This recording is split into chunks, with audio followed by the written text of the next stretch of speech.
My sister uninvited me from her wedding for being too young. Now that I'm hosting my dream ceremony, she demands her 4 kids come. They deserve to celebrate with you, she said. I replied, like I deserve to celebrate with you?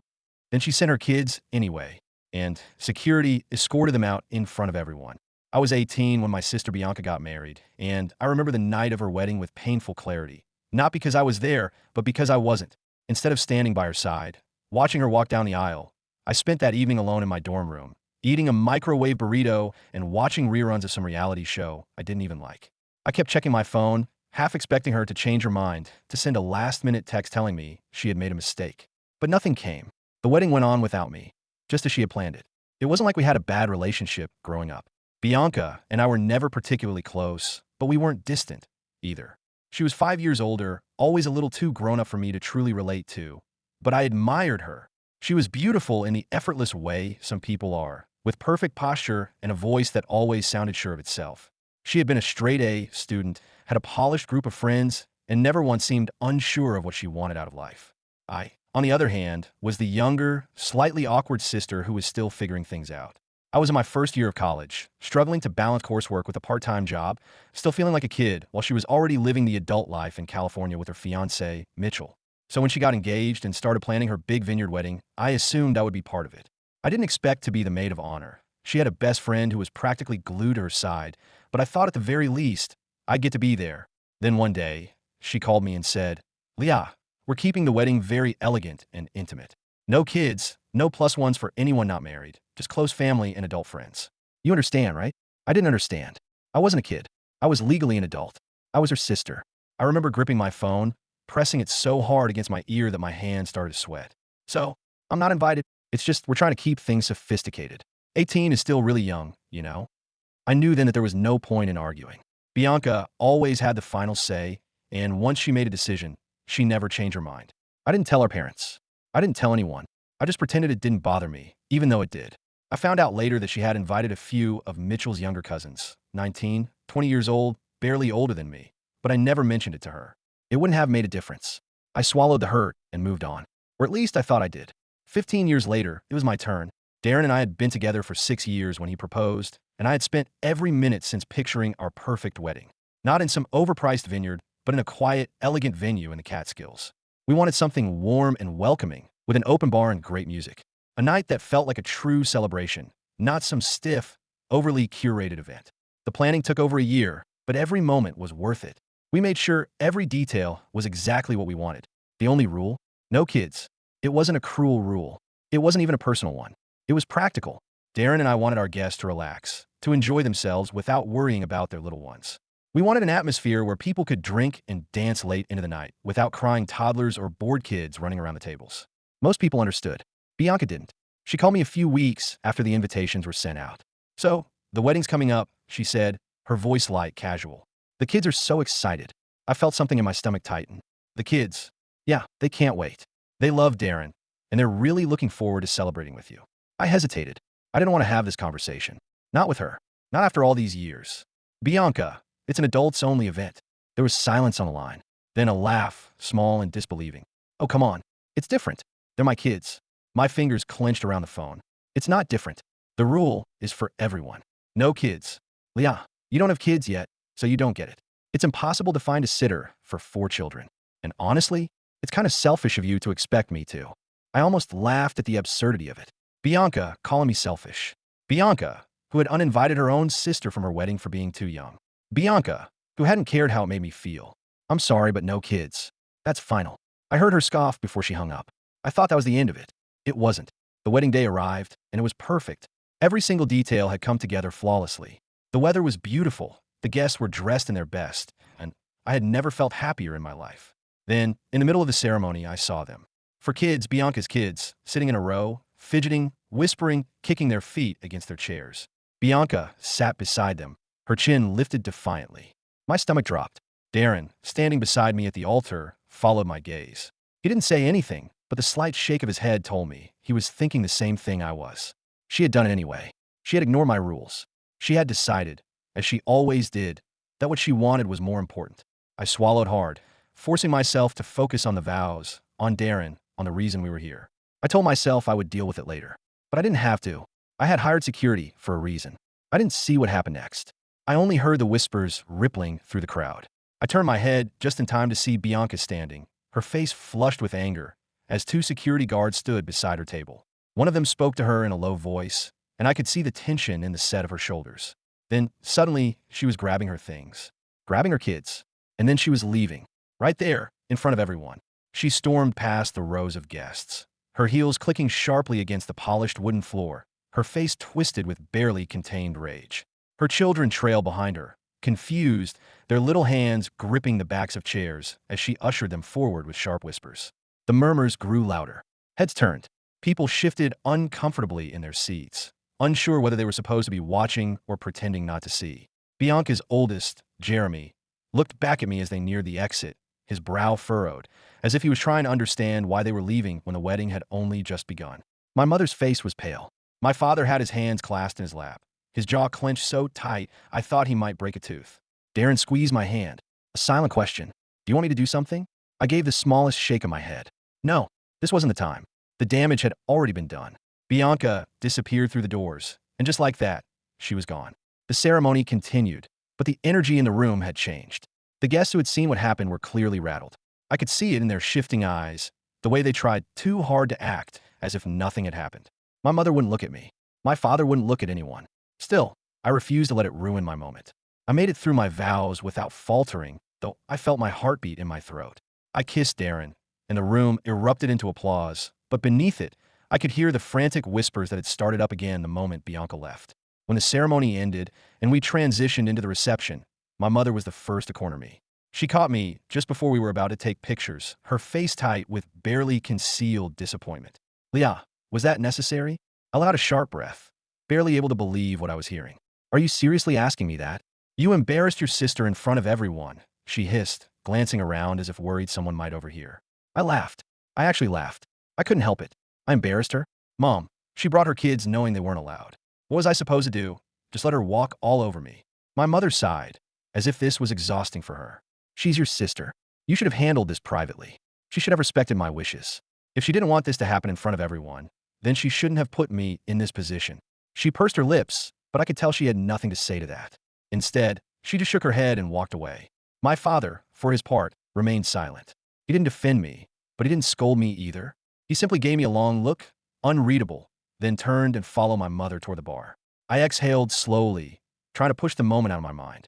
Darren was already pulling me back toward the photographer, his hand steady at my waist. He didn't say anything, but I could feel the reassurance in his touch. It doesn't matter. This is still your day. And for the next few hours, I let it be. The reception was beautiful. Guests danced, glasses clinked, and for a while, I let myself forget about Bianca, forget about my mother's disappointment, forget about the scene that had unfolded just hours earlier. But of course, it wasn't over. Bianca wasn't the type to let something like this go. She would make sure I knew it. The first message came before the night was even over. I was in the middle of dancing with Darren, his hand warm on the small of my back, when I felt my phone buzz in my dress pocket. I ignored it first. I didn't want to deal with whatever it was. But when I finally checked, I wasn't surprised to see Bianca's name glaring up at me. Bianca, you are an absolute disgrace. I hope you're happy with yourself. I locked my phone without responding. 10 minutes later, another buzz. Bianca, do you have any idea how humiliating that was for me? In front of the whole family? My kids were crying, yeah. Do you even care? I inhaled slowly, pressing the phone against my thigh to stop myself from reacting. No, not tonight. I wasn't doing this tonight. But Bianca? She had no such boundaries. The messages kept coming. Bianca, Mom and Dad are furious. Everyone is talking about how awful you were. You couldn't have let it slide just this once? Bianca, how do you think this looks? Kicking your own nieces and nephews out of your wedding? What kind of person does that? Bianca, I hope you're happy because you just ruined our family. Darren noticed a shift in my mood instantly. He leaned in, his breath warm against my ear. She's texting you, isn't she? I slipped my phone into Darren's pocket without looking. Not tonight. And that was the last I thought of it. At least, until the next morning. I woke up to find my phone flooded with notifications. Texts, missed calls, a few voicemails I had no intention of listening to. Some were from Bianca, some were from my mother. A handful were from relatives I hadn't spoken to in years, which told me all I needed to know. Bianca had been busy. I barely had time to blink before Darren pulled the phone out of my hand, setting it on the nightstand. Nope, not on our honeymoon. He kissed me, slow and lingering, and for a moment, I let myself melt into it. Let myself believe that the world outside our hotel room didn't exist. But Bianca was like a storm. You could ignore it for a while, but eventually you had to deal with the wreckage. The first call I answered was from my mother. She wasted no time. Leah, I just don't understand why you had to do that. I closed my eyes, exhaling slowly. Mom, no, listen to me. You didn't have to make a scene. That was cruel. Bianca's kids were so confused. They didn't understand why they had to leave. They were sobbing when they got home. My chest tightened. I could picture them, especially Jeremy, the oldest. He had always been the quiet one, the one who looked up to me whenever I visited. But I reminded myself that it wasn't my fault. Bianca put them in that position, not me. She shouldn't have brought them, I said simply. She knew the rule. Rules, rules, rules. Sometimes you have to think about people's feelings, Leah. I don't know when you became so heartless. That stung. I swallowed, forcing my voice to stay calm. So, you're saying I should have just let her walk all over me? Let her disrespect me in my own wedding? Would you have said the same thing to her when she uninvited me from her wedding? Silence. Then a dismissive sigh. That was different. Of course it was. I let out a bitter laugh, shaking my head. Right? Because when Bianca does something, it's fine. But when I do the exact same thing, I'm a monster. Leah, that's not what I have to go. I hung up before she could say anything else. Darren was watching me carefully from the bed, his face unreadable. She's never going to take my side, I said, more to myself than to him. He sat up, running a hand down my back. You already knew that. I did. I had always known that. But somehow it still hurts. The next few weeks were filled with damage control. Not for me. I didn't feel the need to explain myself to anyone, but for the rest of the family. Apparently, Bianca had wasted no time spreading her version of the story. By the time Darren and I returned from our honeymoon, it was clear that lines had already been drawn. Some relatives sent supportive messages, telling me I had done the right thing, that Bianca had overstepped. Others weren't so kind.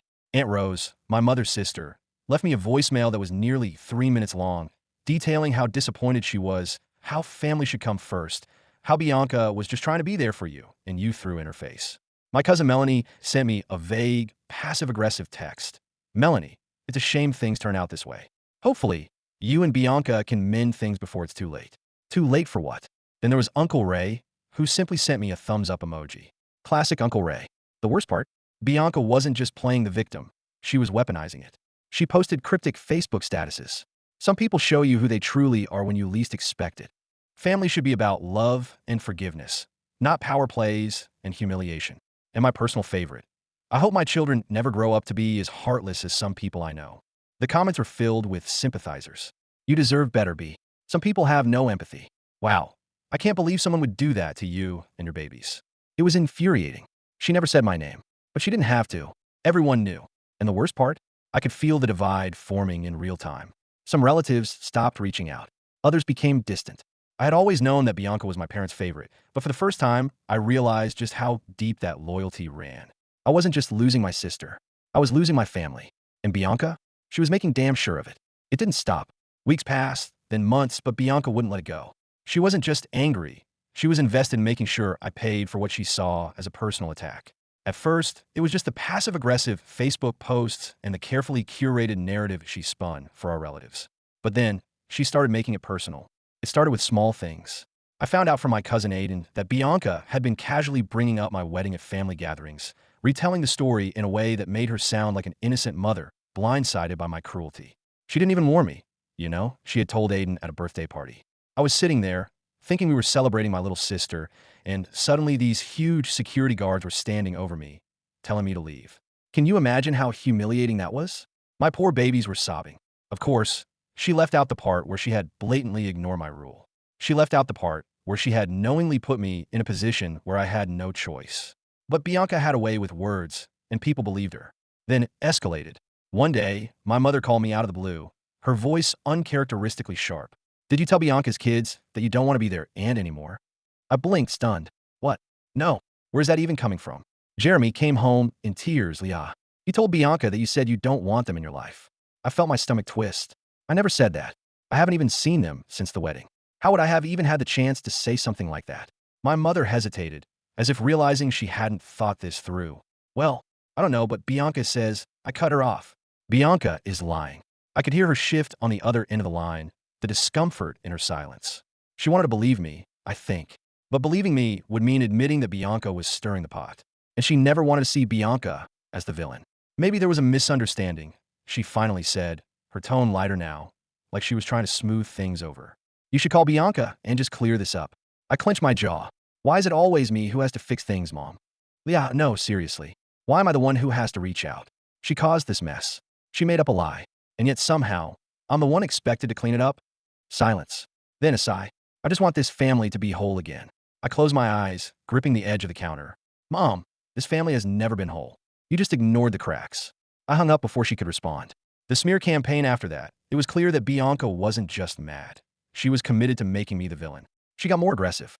She started dropping comments under my relatives' posts, little jabs disguised as casual remarks.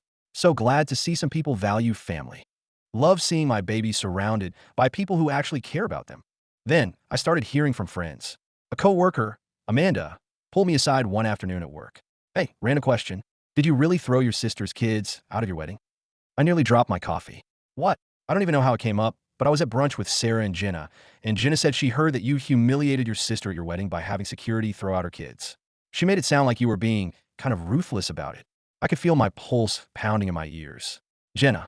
She was an old mutual friend from college, someone I hadn't even spoken to in years. Bianca was spreading this outside the family now. I exhaled, forcing my voice to stay level. Bianca brought her kids to an adults-only wedding. I didn't have a choice. Amanda raised an eyebrow. That's not how she's telling it. I laughed, but it was humorless. Of course not. That night, I scrolled through Bianca's social media, looking at every vague post, every comment she had liked, every little dig that she had carefully placed over the past few months. And then I saw the post. A picture of her kids standing in front of a wedding venue. Not mine, but an eerily similar one. The caption read, "Some people forget that weddings should be about love and family, not petty power trips. My kids deserve to be there. They deserve to celebrate their aunt's big day. But some people would rather be heartless than happy." The comments were brutal. That's so cruel. I can't imagine doing that to my own family. Some people are just bitter and have to prove a point. You and your kids deserve better, Bianca. I could feel my blood pressure rising as I kept scrolling. Bianca wasn't just twisting the truth. She was rewriting history. And worse, people were eating it up. I knew I had two choices. I could ignore it, let her have her little campaign, hope that people eventually move on, or I could fight back. And God help me, I was tired of being the bigger person. I didn't want to play her game. For months, I had let Bianca paint me as the villain, spreading her version of the story like a poison, infecting not just our family, but mutual friends, acquaintances, people I hadn't spoken to in years. I had tried ignoring it. I had tried explaining myself to those who actually mattered. But Bianca wasn't just being petty. She was weaponizing her children, manipulating people into believing I had heartlessly kicked them out as if I had stormed over to their table myself and physically thrown them into the street. The worst part? Some people believed her. And I was done. I decided if Bianca wanted to turn this into a war, I wasn't just going to fight back. I was going to win. Bianca's biggest flaw, other than being a self-absorbed, manipulative liar, was that she believed she was untouchable. She had spent her whole life getting away with everything because our parents never held her accountable. She had never had to deal with real consequences. So I gave her some. I knew she thrived on sympathy. She needed people to see her as the victim, to constantly reaffirm that she was the wronged party. And I also knew that her biggest fear was being exposed for who she really was. So I set her up. I reached out to our cousin Aiden, one of the few family members who saw through Bianca's manipulations. Aiden worked in PR and had a knack for carefully placed social media posts. I told him I was planning something and that I needed his help. Then I waited. I had a feeling Bianca would try something big soon. She wasn't the type to let things settle. She would want to escalate, especially now that she thought she was winning. And I was right. A week later, she sent out a mass email to our extended family, including distant relatives who probably didn't even remember my name. The email was long, dramatic, and absolutely unhinged. She talked about how deeply hurt she was, how my actions had damaged her children's faith and family, how she had spent months crying over what I had done to her at my wedding. She even included a paragraph about how she had tried to reach out to me to make amends, but I had cruelly ignored her attempts. I had to read that line twice because I couldn't believe the audacity. But she wasn't done.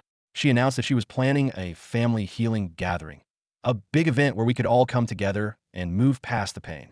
I nearly choked on my coffee. This wasn't an attempt to heal. This was a public execution. She wanted me to come so she could force an apology out of me in front of everyone. I knew exactly how it would go. She would stand up, make a long speech about forgiveness, then turn to me, eyes brimming with fake tears, and say something like, "Leah, don't you think it's time to admit what you did was wrong?" And if I refused, she would double down, making me look even worse. It was the perfect trap, except I wasn't the one walking into it. She was. I responded to the email publicly. I kept it short, polite, and just pointed enough to plant doubt in the minds of anyone who still believed her. Bianca, I appreciate your efforts to heal the family, but I find it interesting that you continue to leave out important details in your version of events. I'd love to have an open and honest conversation about what really happened that day. In fact, I think it's time everyone hears the full story. I'll be attending your event and bringing along some messages and evidence that might clear up the misunderstanding. See you soon. Then I attached screenshots. Screenshots of our texts. The one where I clearly told her no kids, and she acknowledged it. The one where she tried to guilt trip me about being selfish. The one where she admitted she didn't have a sitter, but was bringing them anyway. I didn't include everything, just enough to make people start questioning her story. And oh, did it work? The family chat exploded. Aunt Rose, wait. Bianca, you told me Leon never warned you about the rule? Uncle Ray, this is not what you told everyone, B. Cousin Melanie, who had previously taken Bianca's side, yeah, I feel like we deserve an explanation. Bianca didn't respond. She was too busy panicking, because she knew that if I had those messages, I had more. And at the family healing event she had so graciously organized, I brought everything. I arrived with printed copies of her texts, her social media posts, and even a recording of a phone conversation where she admitted to lying to Jeremy about me not wanting to be their aunt anymore. I didn't have to say much. I just let the evidence speak for itself. People's faces changed as they read through the messages. Bianca started stammering, trying to explain, but the more she talked, the worse it got. The moment our mother saw the text where Bianca called me selfish for enforcing the same rule she had used at her own wedding, something in her expression shifted. For the first time, she didn't look disappointed in me. She looked disappointed in Bianca. And that was the real victory. Because Bianca could lie, manipulate, twist stories all she wanted. But she couldn't rewrite this. She couldn't undo the fact that she had been caught. After that night, the family dynamic shifted. People stopped blindly defending Bianca. Some even stopped speaking to her altogether. She tried to do damage control, of course. She posted a long-winded, tearful Facebook update about how some people will always twist things to make themselves look innocent, and how she was stepping back from toxic relationships. But by then, it was too late. No one was buying what she was selling anymore. And for the first time in my life, I didn't have to fight to be heard. I had already won.